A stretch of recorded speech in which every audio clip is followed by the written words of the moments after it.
আসসালামু আলাইকুম রহমতুল্লাহ। আমি মোহাম্মদ শাহিন বলতেছিলাম। আর হুন্ডা গ্রেস হাইব্রিড এডিশনের এটা হলো দ্বিতীয় পর্ব, পার্ট নাম্বার 2। আপনি একটু দাঁড়াইতে হবে, আপনার বিলটা নিয়ে যায়। তো এই গেটে আমরা গিয়ার বক্সটা খুলছি। গিয়ার বক্সটা আমরা আপনাদেরকে বের করে দেখাবো এবং কি কন্ডিশন এই জিনিসগুলো আপনাদেরকে আমরা দেখাবো ইনশাআল্লাহ তাআলা। আমরা বিসমিল্লাহ।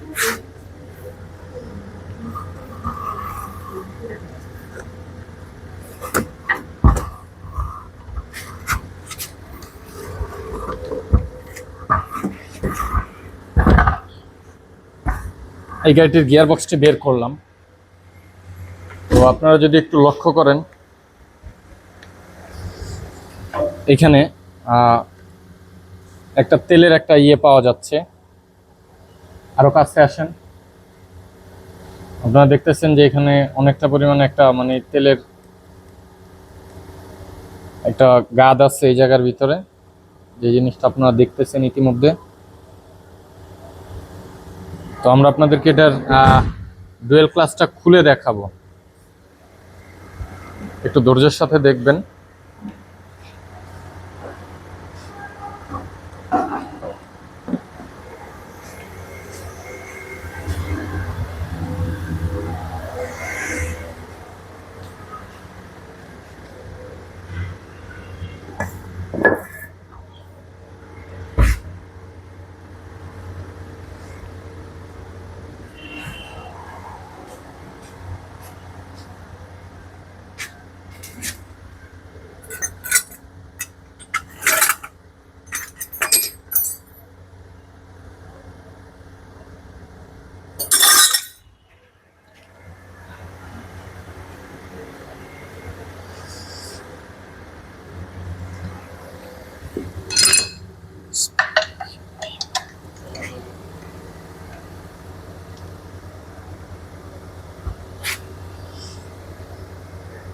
গ্যাসুদ্দিন ভাই একটু ধরেন তো।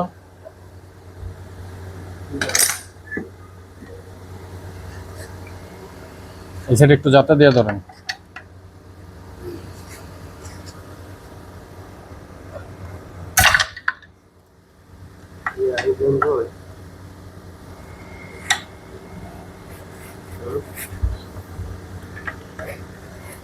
সমস্যাটা কি? ধরেন।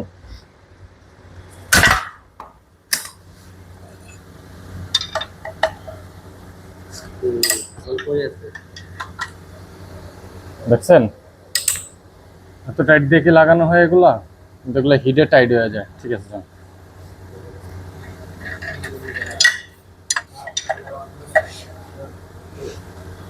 তো ডিসিটির হলো আপনার ডুয়েল ক্লাস ট্রান্সমিশন। তো সাধারণত এটা থেকে আমরা ডুয়েল ক্লাসটা আলাদা করে ফেলবো, ট্রান্সমিশনটা আলাদা করে ফেলবো।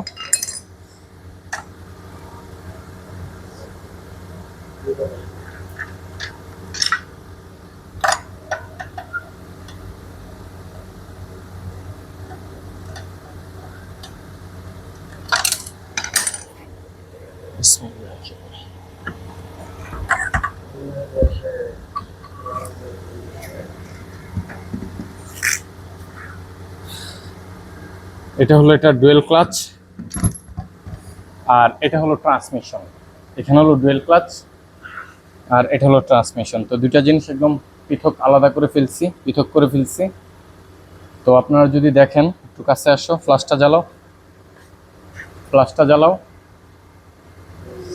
এখানে আপনারা দেখতেছেন যে এগুলো সব তেলের গাদ। হ্যাঁ, এই যে এটা আপনার এটার যে একটা ক্লাচের যে বেয়ারিং হয়ে থাকে, এটাকে আমরা বলি release bearing. Dual clutch release bearing যেটা হয়, এটা হলো আপনার হাইড্রোলিক টাইপের। হ্যাঁ, তো এটা এই যে সিজ হয়ে গেছে। ঠিক আছে, এই বেয়ারিং এই যে দেখেন, এটা ফ্রি থাকার কথা ছিল, এটা একদম সিজ হয়ে গেছে। ঠিক আছে, এটা সিজ কখন হবে? সিজ হবে এটার ভিতরে যখন আপনার ডুয়েল ক্লাচের প্লেটগুলো যখন খারাপ হয়ে যাবে, প্লেট অতিরিক্ত খেয়ে গেলে তখন আপনার বেয়ারিং যতটুকু বের হওয়ার কথা ছিল তার চেয়ে মাত্রা অতিরিক্ত বের হবে। বের হলে তখন আপনার এই প্লেটগুলো খেয়ে যাবে, আর খেয়ে গেলে তখনই মূলত এটার বেয়ারিং লিক হয়ে যাবে। হ্যাঁ, তখন এই প্রবলেমগুলো করতে থাকবে। তো এই হলো এটার বিষয়, এবং আপনারা দেখছেন এটা আমরা কাজ করতে হবে। সবচেয়ে বেটার হবে এটা ডুয়েল ক্লাসটা চেঞ্জ করাটা। এটা পূর্বে আরো 2বার রিপেয়ার করা হয়েছে।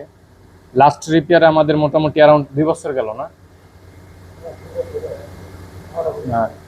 18-19 মাস, অ্যারাউন্ড 18 থেকে 20 মাসের মতো আমাদের লাস্ট রিপেয়ারে গেছে। তো বিষয়টা হলো এরকম যে 2-3বার রিপেয়ারের পরবর্তীতে এটাকে রিপেয়ারের চান্স আর না নেওয়াই বেটার।